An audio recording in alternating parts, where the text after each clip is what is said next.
Hello everybody and welcome to a brand new Elder Scrolls Let's Talk video with me, Sherman. Today we got something from the devs, Game Director's Letter, ESO 2017 and beyond. So basically, none of us really want to know about like how the year went, right? You know? Just kidding. We all want to know how the game did for the year. It apparently did really well. They talk about it, all the different things that they added this year, which like Homestead, they talk about Morrowind, they talk about Clockwork City, the Horns of the Reach DLC, community events that happened this year, in-game events that happened this year, and how it's done for the game. Then they go into looking forward to 2018. This is the section that I want to focus on mainly because I want to kind of go over the speculation of the future of the game, like DLCs, that kind of stuff, for this 2018 coming up. So let's go ahead and take a look at this, what they have to say. It says, I'm happy to say that you can expect 3 more DLCs and a full new chapter for ESO in 2018. We're not slowing down at all. There's much to do and explore in Tamriel, and we're excited to take you to some highly requested areas next year. We officially announced the first DLC of 2000, or will officially announce the first DLC of 2018 just after the first of the year. But here's a small preview. It's a dungeon-based DLC called Elder Scrolls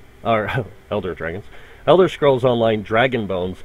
As the name implies, it is a Nord-based theme with each of the 2 dungeons expanding upon the lore of that region.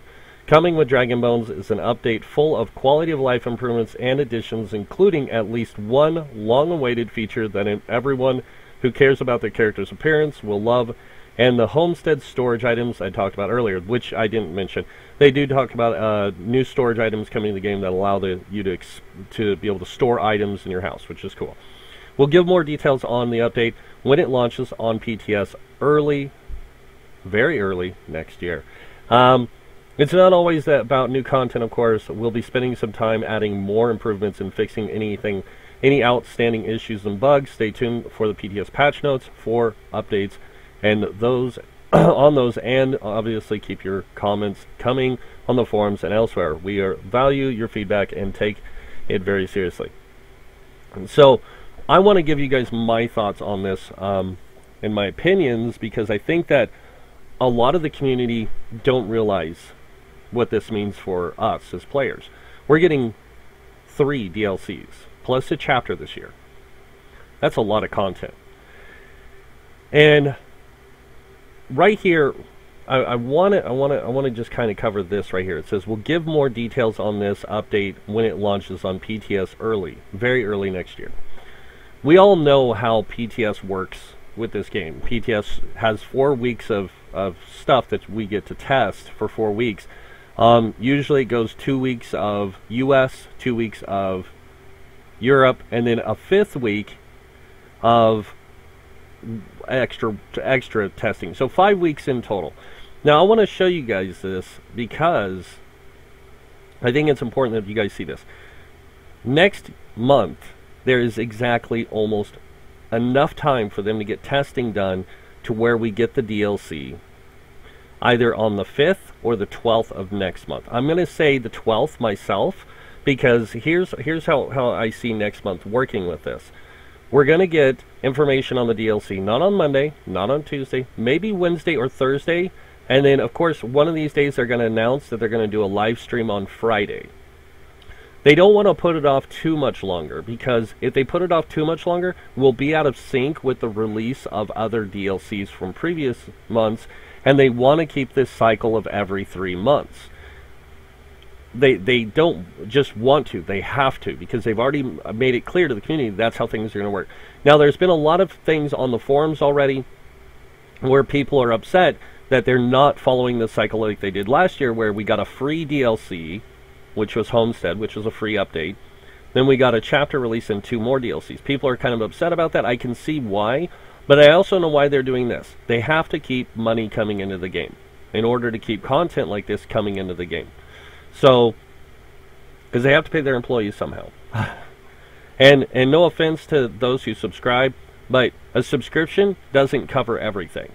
It's a nice way to keep consistent income coming in, but it doesn't work for the overall, because you got to remember, this is a buy-to-play game with an optional subscription. So selling DLCs is how they make a good portion of their money for the year, because if they sell 10,000 copies of the DLC at 20, 30 bucks on crowns, they're making some good money. And it's going to help the development team stay course.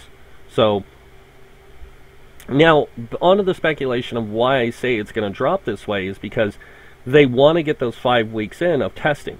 If they push it off too much, the DLC will drop on the 19th, and that means from February going into June, they won't have time to get enough testing in or enough time to really get in for the next chapter, because January will be testing the new DLC.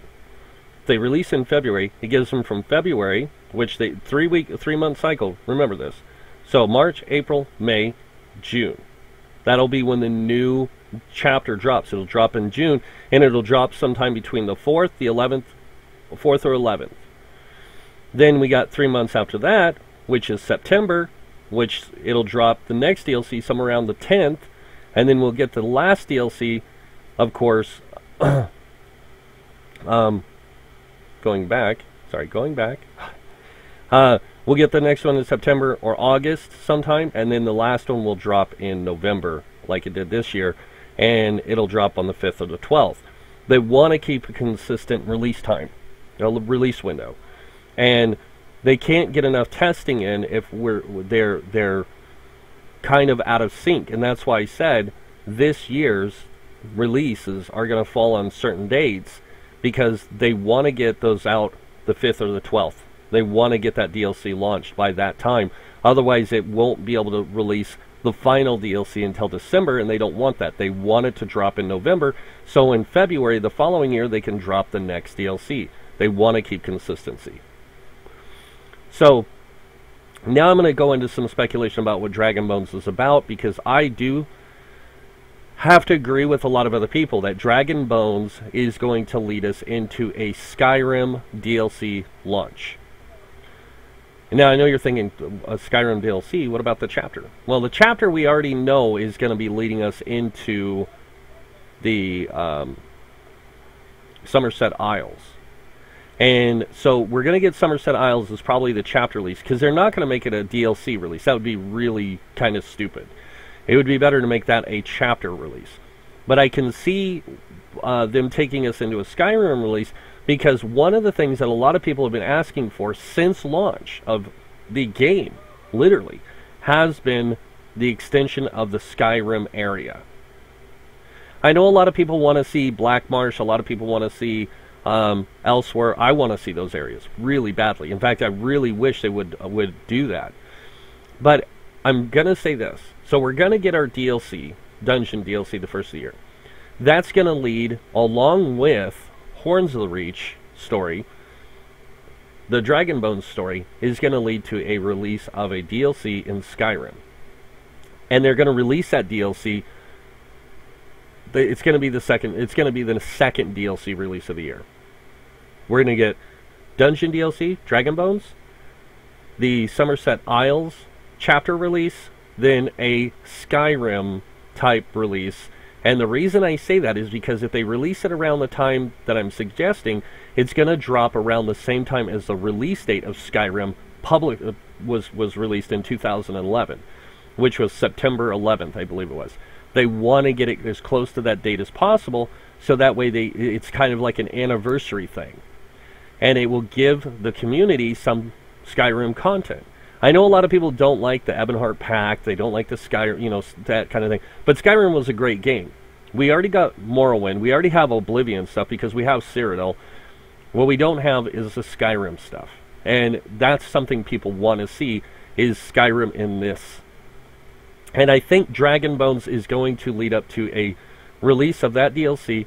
And if they don't do that, what they will do is we will get this dungeon DLC, and then we will get a chapter release. And the chapter release could be, instead of Somerset Isles, could be Skyrim, the rest of it. And I'm not talking like a huge area of it, but a large chunk of it. And that would make sense, because if you look over here, I'm gonna go ahead and do something here. We're gonna do this. Oops.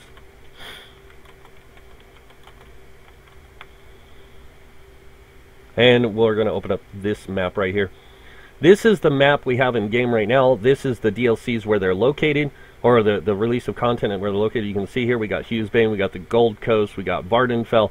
They don't show Clockwork City on here because it hasn't been updated to that yet.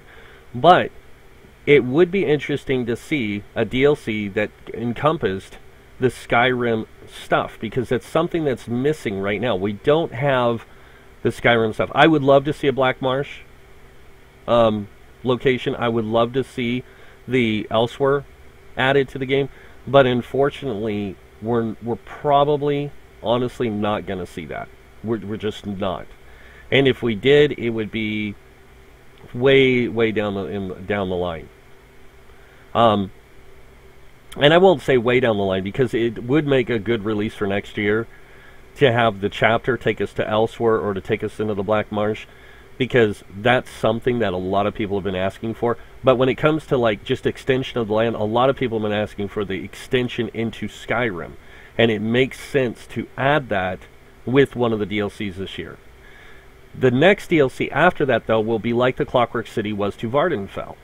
I think it's going to be a new Daedric area, because it's something else that they've shown in the past, this one Daedric area that they've been wanting to add to the game, and it would make sense to add it with the chapter release, especially if it deals with the Somerset Isles, like they did with Clockwork City and Morrowind. They were connected, the stories were connected, and so it would make sense to have it go, hey, we're going to do the Somerset Isles and this DLC for that, because it would be really ridiculous, and I'm going to be honest with you, it would be really ridiculous if they released 2 dungeon DLCs this year, because it wouldn't make a lot of sense.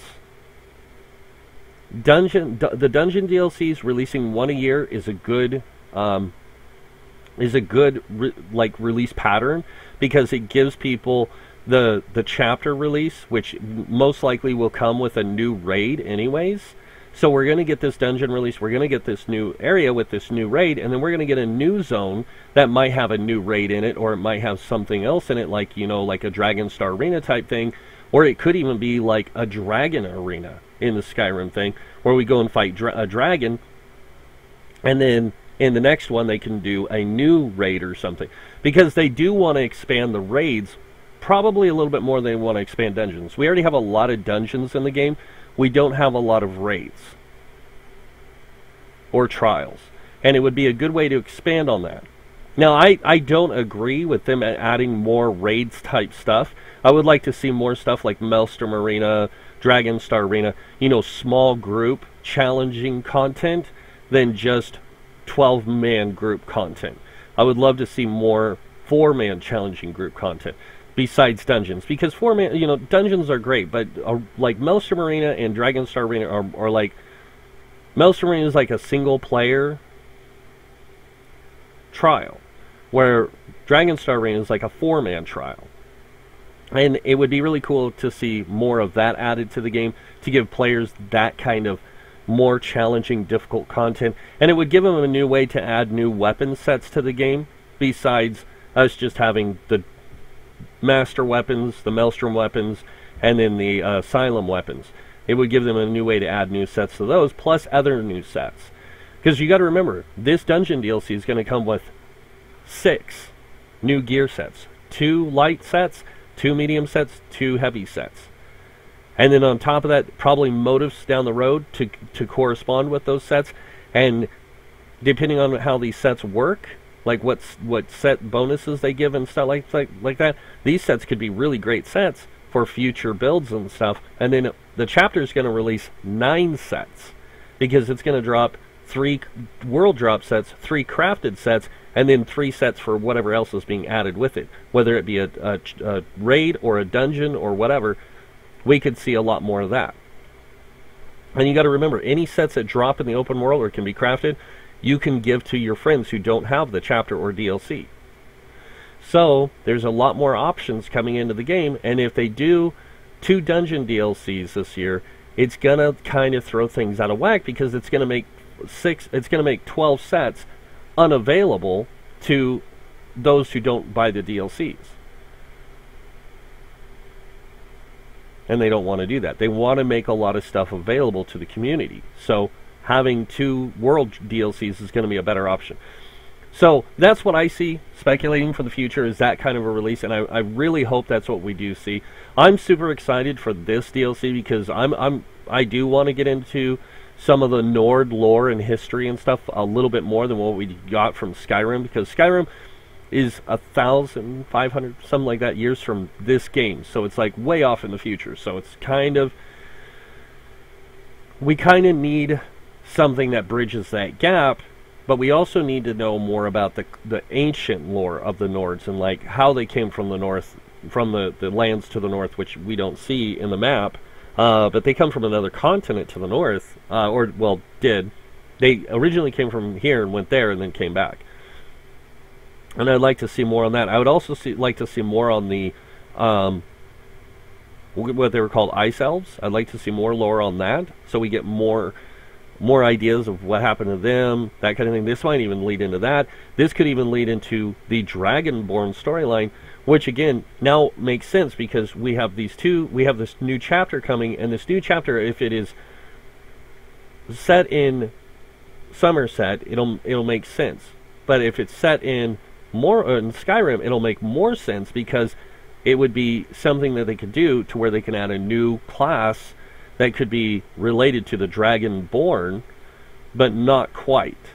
Not quite as powerful and stuff, because I mean, it kind of makes sense. I mean, but I don't really want to see that. There's a lot of other things they could add. They could add the Bard School. If they do a Skyrim DLC, they could do a Bard School, because the Bard School was in Skyrim area. There was a Bard School.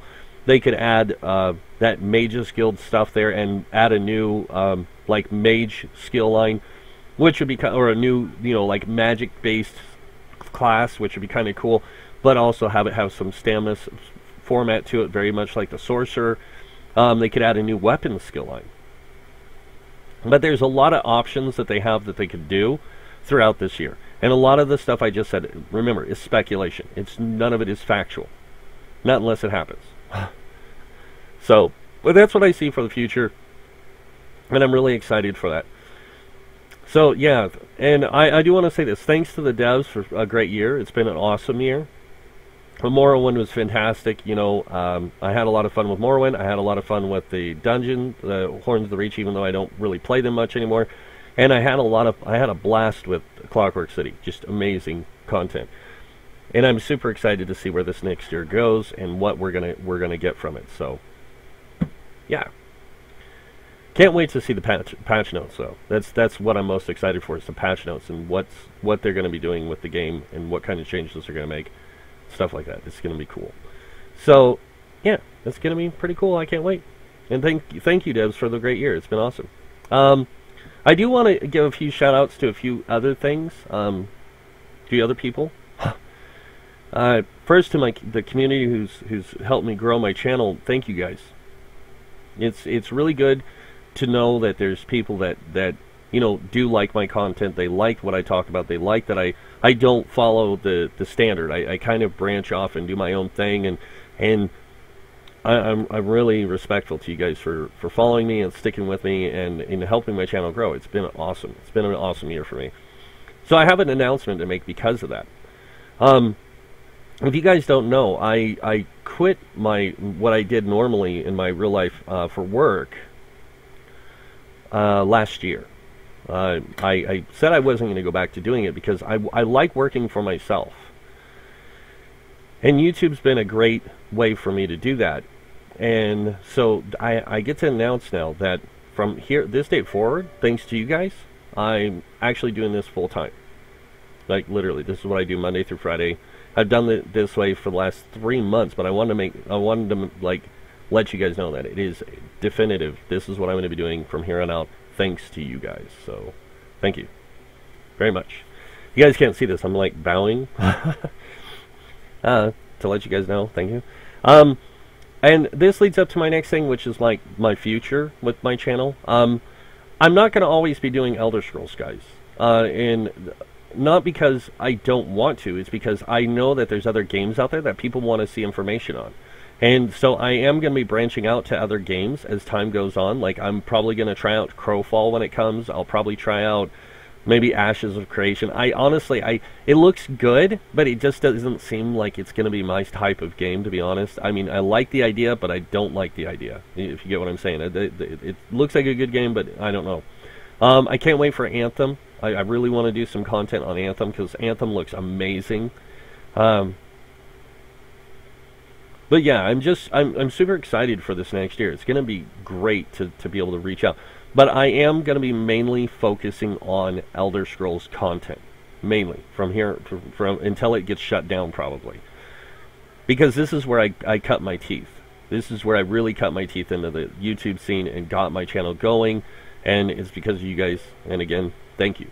Thank you all very much for making this channel grow and for me to be able to do this full time. So I want to give a few shout-outs again to 3 people that I play with on a regular basis. First off is Killer Mac. You guys don't know him. Like, you guys don't really know him. He's, in real life, me and him are pretty close. We're brother-in-laws. So I married into the family. We're, you know, we've since then grown and become really close friends. And he got me to play, really get into the game. He's kind of pushed me into it, and he was the one who said, dude, if you did videos on this, it'd be awesome. You know, instead of doing Minecraft, do it on Elder Scrolls, because people, want more stuff. And I was like, okay, so I started doing it. So thank you to him for, helping me get here, and also to thank him for being there through a lot of other things. He knows what I'm talking about. Next up is to Grim Mage. I don't know if you're watching, but if you are, dude, thank you for all the awesome insight into looking at the game at different perspectives, looking at abilities from different perspectives, and looking at gear sets from different perspectives. You guys don't know him. Some of you might know him, but I doubt it. He doesn't do YouTube, but he's been a great help to me in seeing things from a different light, through a different perspective, through a different lens, if you will. And he's helped me a lot. And I've never mentioned him in the past, and I'm mentioning him now because he has been there with me for the last probably 6 months, and well, not 6 months, like 5 months. Like, still, he's been there. We did have a little bit of falling out. We're back to talking again, which is great. I'm having a blast at being able to communicate with him again. But he's helped me see a lot of things that I never noticed in the past, and so a lot of his stuff I did incorporate into my builds. So, which was really cool. So thank you, Grim. And next person is my sister. I brought my sister into the game a while back and told her, I said, you got to try out Elder Scrolls. You won't believe how much it's changed, because we both were here for beta, and we both knew at that time it wasn't a game that we wanted to play because it was too much like World of Warcraft. So as the game progressed and grew, I would come back and check it out from time to time, jump in, play a little bit, this kind of thing. After Tamriel Unlimited, I was constantly going back and forth, ping-ponging between this and other games. When one Tamriel hit, I came into this game like full bore. But it was Killer Mech who really brought me back into the game during that time, because he was like, oh, they've done so much, made it so much better. It's more like Elder Scrolls now. And so I came back and I started playing it. I played more and more and more all the time. And so I introduced my sister back to the game. She fell in love with it, and she's been playing the game, and of course has also been a help to me, not only in the game but in real life. So I want to give her a major thank you, shout out. Because she doesn't realize like how much it does mean to me, the help she has offered me and the things she has done for me. And if it wasn't for her, I wouldn't be making these videos. Be honest, guys, I wouldn't. So thank you, sis, very much for helping me get here. And I don't know how to repay you other than saying thank you. Like, I can't stop saying that. So. But yeah, that's pretty much it, though. There is, there's other people I play with, and of course, I want to give a major shout out to them and to the guilds I play in or have been in. Thank you guys, all of you, the community, all for a great year. So yeah, it's been awesome, and I hope that next year is even better. I'm hoping to be out of being sick next week, by next week, but I'll find out, when it gets here. But right now, I'm still kind of getting over being sick, guys. It's really just, you know how you get sick sometimes and it just doesn't go away. Like you feel great, but the like the stuffiness and all, it just won't go away. It just stays. I'm at that point where it just won't go away, and it's driving me nuts. So yeah. So if you guys like this video, hit that like button. If you guys want to see more of my videos by me, you can hit the subscribe button. Other than that, I want to thank you all for watching. Until next year, just kidding, next week, I'll see you guys in game. Bye.